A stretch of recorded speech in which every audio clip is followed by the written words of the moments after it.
Welcome to this explainer. Today we're diving right into the trillion-dollar gap between the wild marketing hype and the gritty engineering reality of self-driving cars. We're going to explore one of the most ambitious, unbelievably expensive, and morally complex technological leaps in human history. Let's tackle the elephant in the room right off the bat. The industry has pumped over $1 trillion into self-driving tech. Some of the absolute brightest engineers on Earth have devoted their careers to it, so where is my robo-taxi? We were promised these things years ago, yet most of us are still stuck in traffic, hands firmly on the wheel. The truth is, the results are a really mixed bag of genuine, mind-blowing progress in some areas and persistent, sometimes fatal failures in others. So what exactly is the holdup? To understand why everyone is pushing so hard, we really have to look at the stakes. Did you know that human error causes a staggering 94% of serious crashes? Globally, road traffic injuries take the lives of about 1.35 million people every single year. So the ultimate prize of this technology isn't just about letting you kick back and read a book during your morning commute. It's literally about saving over 1 million lives annually. The failure to get there quickly enough is quite literally a matter of life and death. To wrap our heads around why this is arguably one of the hardest engineering problems we've ever faced, we're going to navigate through 5 key areas today: the driverless dream, how robo-taxis actually work, the long-tail problem, cameras versus lasers, and finally, the actual road ahead. Let's kick things off with Section 1, the driverless dream, expectation versus reality. You've probably heard a ton of buzzwords lately, but the industry actually separates standard driver assistance from true autonomy using these specific levels. For example, despite its very futuristic name, Tesla's full self-driving is technically just level 2. It absolutely requires your constant, active supervision. If you zone out, you are misusing a system. Now compare that to Waymo, which operates at level 4. There is literally no human driver in the front seat, but it's restricted to highly specific, pre-mapped zones. And level 5? That holy grail of a car driving anywhere, anytime, whether it's a sunny day or a massive blizzard? Yeah, as of right now, level 5 simply does not exist. It's been a wild ride getting here too. We started with massive optimism in the 2010s. You remember, when companies were swearing full autonomy was just 1 year away? But then reality hit hard between 2018 and 2020. The sheer, mind-boggling complexity of real-world driving totally grounded those futuristic timelines. Fast forward to today, and we're in an era of constrained commercial deployment. The tech works, absolutely, but only in very specific places under very specific conditions. Moving right along to Section 2, how robotaxis actually work inside the technology stack. Have you ever wondered what's actually happening inside a robotaxi's brain? It's constantly running this crazy high-speed loop of 4 steps. First, it senses the world around it. Next, it has to predict what every single pedestrian, cyclist, and human driver is about to do in the next couple of seconds. Third, it plans a safe path forward. And finally, it acts, sending physical commands to turn the steering wheel or hit the brakes. If even one tiny part of this continuous loop fails, the car crashes. To actually sense its environment, the vehicle relies on a massive arsenal of sensors. And the magic concept here is sensor fusion. You see, no single sensor is perfect. By blending all this data together, the car builds a foolproof picture. If a camera gets totally blinded by the glare of a setting sun, the radar and lidar step up to keep the view clear. Pitch black outside? No problem. Lidar sees perfectly in the dark. This kind of heavy redundancy is the absolute bedrock of making these vehicles safe.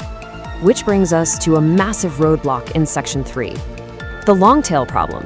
Why 99% accuracy isn't enough. Here's the thing. Pure data-driven approaches hit a massive wall called the long-tail problem. Teaching an AI the basic rules of the road, like staying in your lane or stopping at a red light, is actually pretty easy. But the real world isn't a closed video game track. It's an open, chaotic environment full of bizarre, 1 in a million situations. Those rare, totally unpredictable edge cases make up a tiny fraction of driving, but they are exactly what cause the most crashes. Think about the stuff you and I process without even blinking. An AI has to somehow navigate a messy construction zone with a human flagger using completely made-up hand signals. It has to recognize a person crossing the street in a giant inflatable chicken suit on Halloween. What about the awkward social dance at a busy 4-way stop, where you have to read another driver's eye contact to figure out who's going first? We humans do this intuitively. Computers, they struggle immensely with it. And getting this wrong simply isn't an option. A single failure in that long tail can literally be a matter of life and death. If a car drives 15,000 miles a year and completely misreads a situation just once every 1,000 miles, well, that's 15 potential catastrophes every single year. You just can't have that. This dilemma has actually fractured the entire industry into two warring technical philosophies. Let's dive into that split in Section 4. Cameras versus lasers, the great debate. On one side of the ring, we've got the lidar camp, championed by companies like Waymo. They are convinced that expensive lidar lasers and ultra-detailed, centimeter-accurate maps are absolutely non-negotiable for safety. The catch? Expanding to new cities is painfully slow and super expensive. On the other side, companies like Tesla and Wave argue for a camera-only approach. Their logic is pretty straightforward. Humans drive using just our vision and a brain, so AI and cameras should be totally fine, right? It's way cheaper and built to operate anywhere, but it relies entirely on neural networks perfectly interpreting flat 2D images. When we look at the hard data from 2025 and 2026, the contrast is wild.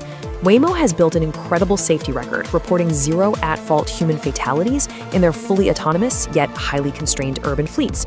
Meanwhile, Tesla's Level 2 system is out there in the vast, widespread consumer market. But because it requires human supervision, it reports a higher crash count and has tragically been involved in fatal accidents when drivers zone out and fail to supervise it properly. It's the ultimate trade-off. Hyper-safe, but trapped in a geofence versus incredible geographic freedom that absolutely demands human babysitting. So, where do we go from here? That brings us to Section 5, the actual road ahead: economics, ethics, and timelines. Economically speaking, the real short-term revolution isn't actually your personal robotaxi at all. It's autonomous highway freight. Companies like Aurora are already doing this in Texas. Think about it. A human truck driver is legally capped at driving 11 hours a day. But an autonomous truck, it can roll for 22 or more hours, only stopping for fuel and quick inspections. That literally doubles the daily utilization of the vehicle. The economics of this are so transformative that it's almost certainly going to be the first sector to see massive, widespread scale. But before we hand over all our highways to robots, we've got some serious social and ethical hurdles to clear.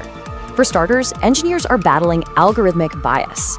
They have to ensure these pedestrian detection systems work flawlessly for everyone, no matter their skin tone or the lighting conditions.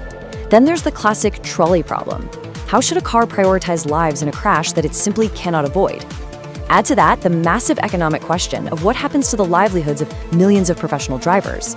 And finally, regulators are just now catching up, trying to hammer out global safety standards like the new UN framework for 2026. So let's toss out the broken promises of the past decade. Based on the actual data, here is the realistic timeline. In the near term, out to about 2028, expect to see autonomous trucking boom and robotaxis slowly creep into more warm weather, favorable cities. Between 2028 and 2035, those level 4 robotaxis will likely scale across major global hubs. But that true go anywhere, any weather level 5 autonomy, the general consensus is that we're looking at 2035 and beyond. We've still got a long way to go, folks.